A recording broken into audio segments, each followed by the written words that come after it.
123번 보도록 하겠습니다. 율법만 주셨다고 한다면 저와 여러분들은 여전히 뭐라는 거예요?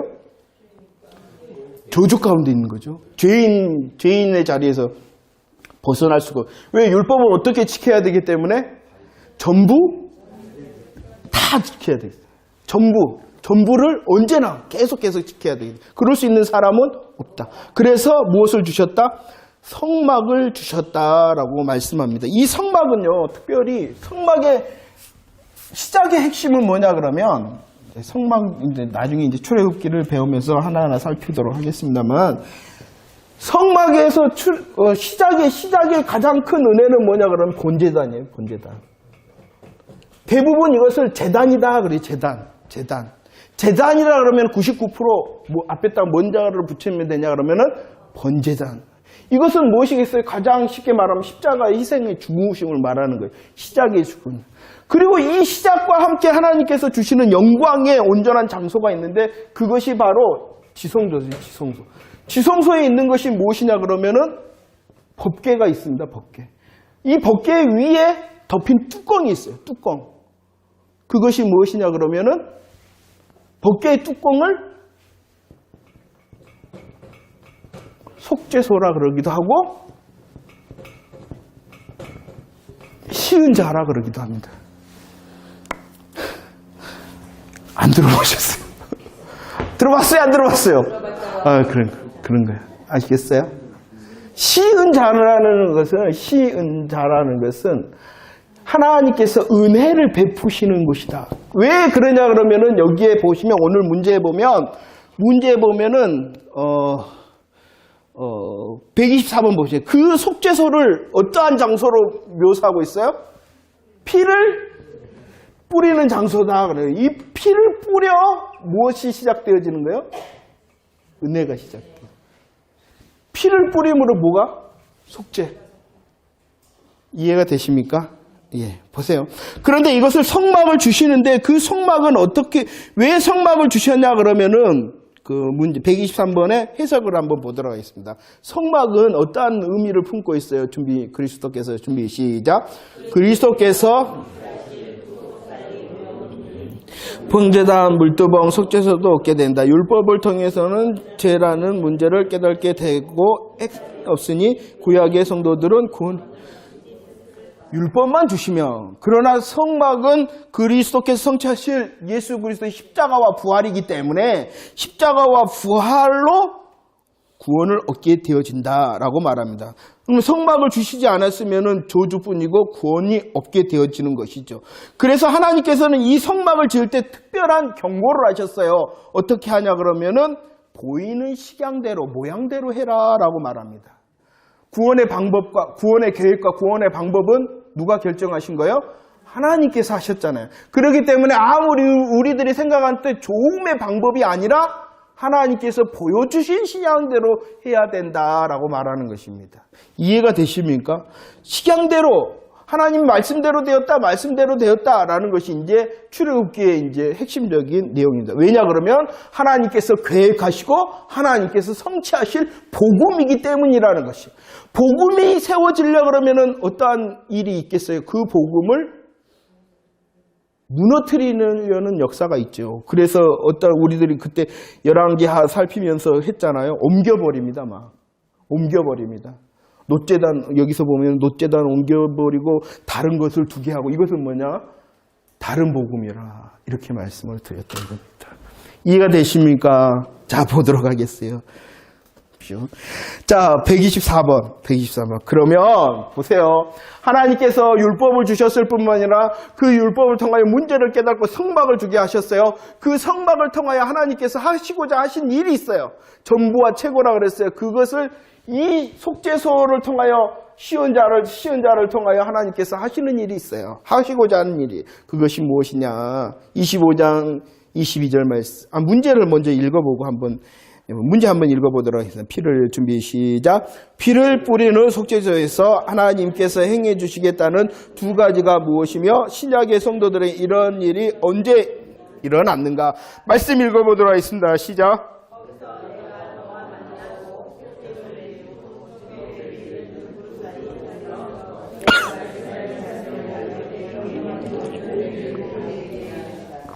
자, 뭐 한다 그랬어요? 피를 뿌리는 속죄소에서 하나님께서 해주시겠다, 하겠다라고 하신 두 가지 일이 있어요. 첫 번째는 만나고, 그 다음에 두 번째는 일을 인도해 주시겠다, 말씀하시겠다, 인도해 주시겠다라고 하고 계십니다. 자, 이것이 전부와 최고라는 것을 잊지 말라는 것입니다. 이것이 전부와 최고.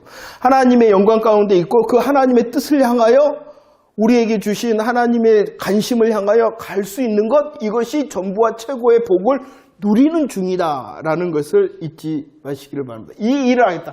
그런데 만나고 인도하고의 그것은 무엇을 통해서 하신다고 말씀하시냐 그러면은 피를 뿌려야 된다라고 말합니다.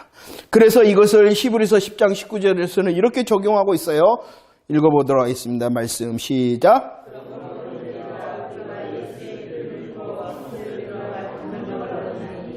성소는 지성소를 말하는 거예요. 성소는 그냥 성소가 아니라 지성소를 말하는 거예요.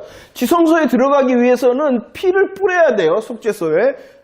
피를 가지고 들어가서 속죄소에 피를 뿌려야지 되어지죠. 그때 하나님께서 만나고 인도해 주시겠다라고 하셨는데 이 구약의 예표는 신약에서 어떻게 되냐? 예수 그리스도께서 십자가에서 피를 흘리시고 저와 여러분들을 향하여 피를 어떻게 해주셨어요? 뿌려주셨잖아요. 그럴 때 우리들은 어떻게 할 수 있다? 성소에 들어가되 담력으로.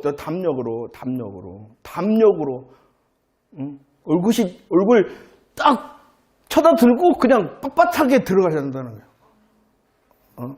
그리고 그 예수 그리스도의 핏뿌림을 믿기 때문에 우리는 이제 무엇을 누릴 수가 있다는 거예요? 주님을 만나고 주님의 인도를 받을 수 있다라고 말합니다. 이것을 어떨 때 이것을 누린다라고 해요? 이 보좌를 우리들이 이제 말하는 예배와 기도와 찬송, 그리고 우리의 삶에 드리는 모든 헌신을 통해서 예수 그리스도의 이름으로 하는 이런 모든 것이 예수 그리스도의 피를 믿는 시온자의 모습이에요.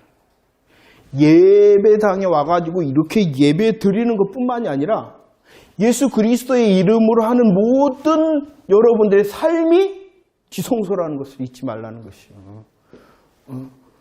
그래서 열심히 뭘 하려고 직장에서도 열심히 일하고 사업장에서도 열심히 돈 벌고, 이건 뭐 하는 거예요? 인간의 기준으로 가면 그것은 세상 일이에요.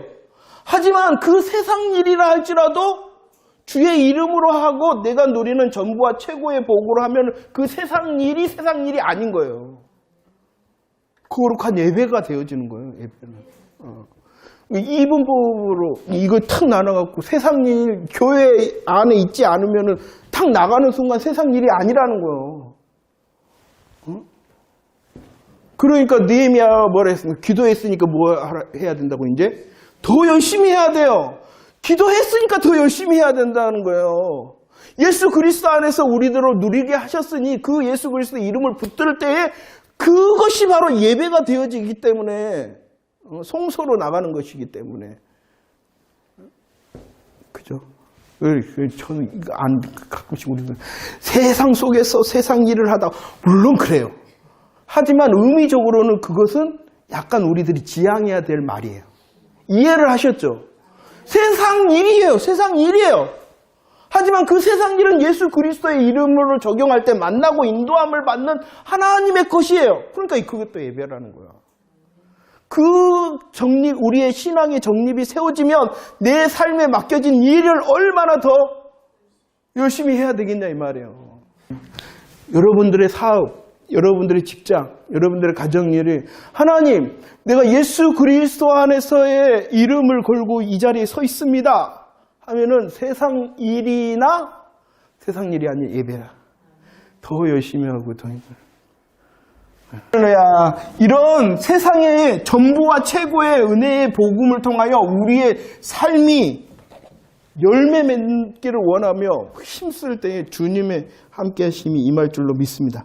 근데 한 가지 이제 우리들이 알아야 되는 것이 무엇이냐 그러면은, 신의 산에서도 하나님께서 무엇을 말씀하셨냐 그러면 경계를 정하라. 이 경계를 침범하면 뭐 한다 그래요? 반드시 죽는다 이렇게 말했어요. 성소, 이 성막을 지을 때도 하나님께서 경계를 말씀해요. 이 경계가 뭐겠어요?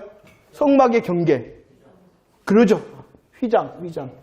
이 휘장을 통하여 성소와 지성소를, 이 성소는 제사장이면 아무나 들어갈 수 있었어요.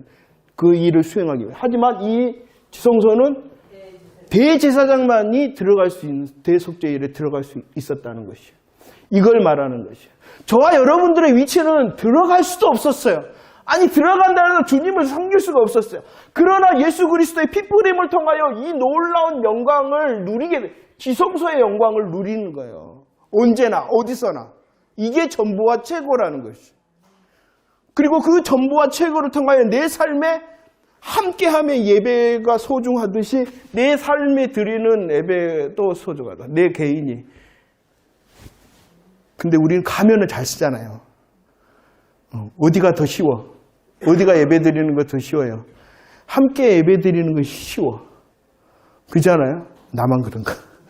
내 삶 가운데 내 스스로에게 주어진 예배 드리는 것이 더 어려워요. 더 어려워. 그러니까 우리들이 이 함께함의 예배를 통하여 더 말씀으로 고백하고 훈련하고 반복함을 통하여 뭐 하기 위해서? 함께함의 예배 잘 드리기 위해서에 멈추면 안 돼. 뭐 하기 위해서요? 내게 주신 내 개인의 예배 잘 드려 열매 맺기 위한 거예요. 근데 우리는 뭐만 잘하면 된다라고 훈련했어요. 이것만 잘하면 된다 이런 거죠.